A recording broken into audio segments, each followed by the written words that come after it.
ভূমিদস্যুদের কোনোভাবেই ছাড় দেওয়া হবে না। কঠোর হাতে দমনের হুঁশিয়ারি দিয়েছেন স্বরাষ্ট্র উপদেষ্টা অবসরপ্রাপ্ত লেফটেন্যান্ট জেনারেল জাহাঙ্গীর আলম চৌধুরী। সকালে কেরানীগঞ্জের সুভাড্ডা খাল পুনঃখনন ও খালের দুই পাড়ের উন্নয়ন ও সুরক্ষা প্রকল্প বাস্তবায়ন কাজের উদ্বোধন করে স্বরাষ্ট্র উপদেষ্টা বলেন, এই কাজে যদি কেউ বাধা দেয় তবে কাউকে ছাড় দেওয়া হবে না।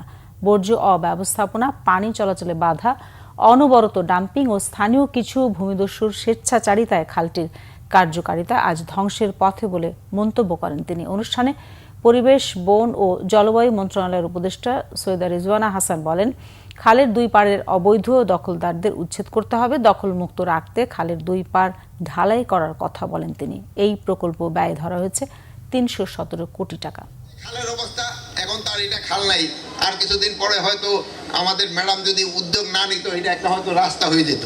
বড় সমস্যা হলো এলাকায় ভূমিদস্যুর সংখ্যা খুব বেশি, যেহেতু শহরে এই ভূমিদস্যুদেরকে আপনাদের সবাই মিলে প্রতিহত করতে হবে। আজকে থেকে কাজ শুরু হয়ে যথাসময়ে কাজটা শেষ হবে এবং এই খাল পুনরুদ্ধারের প্রকল্পটা এবং কাজটা একটা দৃশ্যমান এবং দেখার মতন, মনে রাখার মতন করেই সেনাবাহিনী করবে।